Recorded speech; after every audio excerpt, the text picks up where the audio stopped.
of your resolutions. Why most fail? Hi, everyone. Here, Tommy Walker, the Mind Engineer, in another episode of Rapid Subconscious Reprogramming Community.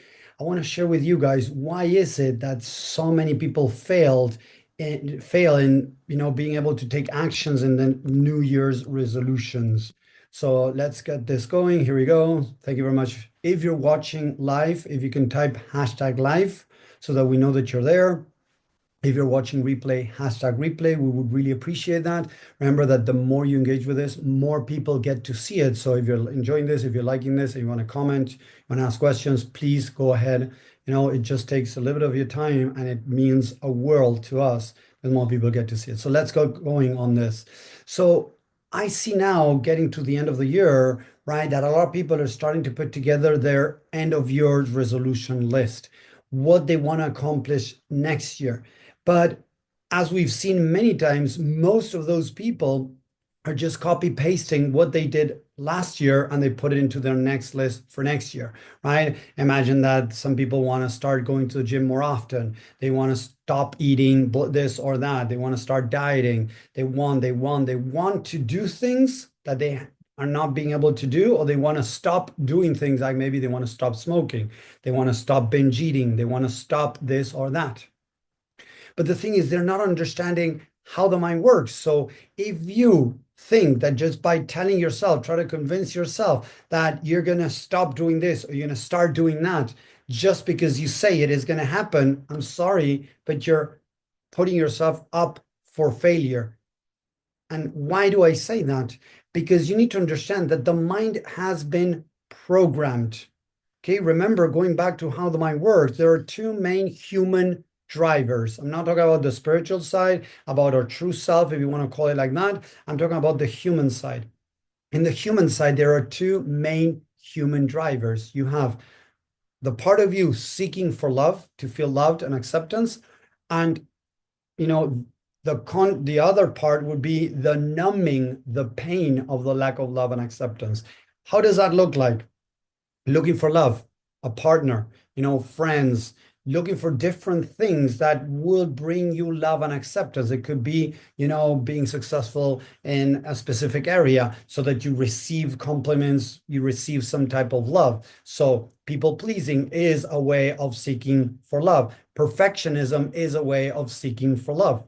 And then on the other side of the spectrum, you have on the human side that drives behaviors, the numbing the pain of the lack of love. The numbing the pain of the lack of love could be, in a way, eating, binge eating. It could be, any type of addiction that somebody is doing could be a way of protecting themselves from feeling the lack of love and acceptance. So when we start understanding that, if somebody wants to start dieting and they have struggled for many years, and so they say like, okay, 2025 is going to be the year that I'm going to start doing diets, or I'm going to make this diet stick. They're not really understanding what's going on. Because again, if nothing changes in your mind, why will something change externally where you start doing what you're saying that you're going to do? Why didn't it work in the past? And I guarantee that it didn't work in the past. There's a very high probability it's not going to work in the future. Why? So what I always share is that you need to understand what's going on in the mind. Many years ago, I was working with a woman that she was struggling to stop eating candy, stop eating sweets. And she had tried many things, dieting, different things, not buying candy and things like that, but she always found her way around to eating candy and sweets. So when we started going back and started accessing her subconscious mind and being able to go back into time, quote unquote, in time to her past childhood, right? When she was a little girl, when she went to her grandmother's house, her grandmother was very loving to her and would give her lots of sweets and candy. So she had associated in her mind, look how the mind works, it's very basic and amazing. It had associated that sweets is equal to love. So she was looking for sweets to try to feel loved and acceptance. So when she was trying to tell herself to leave sweets, she was telling herself to stop feeling loved. How are you going to stop feeling loved? It's like, I don't want to stop feeling loved. So please don't do this to me. The mind is going to fight back that because it doesn't want to not feel loved. So it's going to do everything in its power to seek for that love and acceptance. So if you're trying to change anything in your behaviors by setting a list, the end of your resolutions for next year, it ain't gonna work. It ain't gonna work because if you don't understand why you're doing the behavior that you're doing, instead of questioning the behavior like, oh, why am I eating like that? Like, judging and criticizing yourself for the behavior that you're having, ask yourself, why is the pain there? What pain are you experiencing that you might using food, alcohol, drugs, work, porn, whatever it is that you might be using to try to numb the pain of the lack of love and acceptance. So instead of, again, trying to force yourself to change, that is many times authoritarianism, I recommend that you start validating that behavior is trying to protect you from a lack of love, or, as I said, also maybe seeking for love, seeking for connection, seeking for acceptance, loving and accepting the part of you. The other day, I was talking about this, and a person said, should I love and accept my addiction? And I'm like, no, no, no, I'm not talking about loving and accepting the addiction. I'm talking about loving and accepting the part of you that is doing that.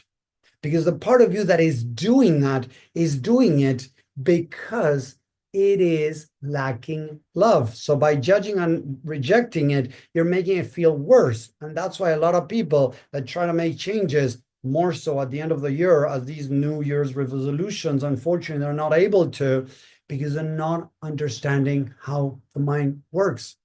And I say this all the time. If I want to fix a car and I don't know how a car works, it's going to make it nearly impossible for me to fix a car. So if I want to change a behavior, I need to understand how the mind works and why is that behavior in place? What is it protecting me from? What do I need to work on changing? So if I don't work on that, it's going to make it nearly impossible to create a list, a New Year's resolution list, and be able to apply it, to take actions. Because again, if I'm binge eating because I'm feeling pain and I tell myself to stop that, it's not going to happen because I'm not replacing what it really needed in the first place. As I said, it needed love and acceptance. So start diving into your mind to understand the different attachments. Another time, some time ago, I met a woman that she had found that she was eating and having overweight because deep down, she felt that was her protective shield. So she had attached that overweight was going to protect her. As she did that, she didn't realize, of course, she had tried many times going into diets, trying to go to the gym to lose weight, but she never was able to do it. Why? Because the mind was fighting harder. Being safe was more important than looking good, losing weight, or whatever. So the fear of being unsafe was greater than the fear of the pain or whatever was going on of she not feeling lovely, she not looking at herself in a nice way. The fear of not feeling safe was greater, bigger than the other fear. So she wasn't taking actions. She was always self-sabotaging and losing weight because she didn't want to lose her protective mechanism, right? Her shield. So as we understand how the mind works, it's going to make it easier to start setting these New Year's resolutions and get closer.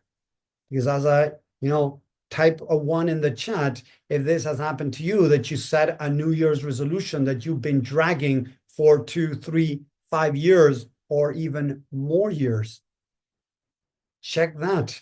And then instead of beating yourself up because you haven't been able to change, try to understand why did that behavior started in the first place. You started smoking because maybe you wanted to be part of your group of friends because your parents smoked and you felt that maybe if you started smoking you were going to be able to feel connected to them. Maybe you're not even aware of it, right? But if you don't work on start diving into the mind, exploring and understanding, it's going to make it very difficult to be able to understand the behavior why it's there and start changing those behaviors to do behaviors that are more healthy and different in your life. So if you want to start making changes, if you want to start hitting your New Year's resolutions, instead of just creating a list just because and expecting something magically to happen and make changes, start working, understanding the mind, exploring, learning why you're doing what you're doing,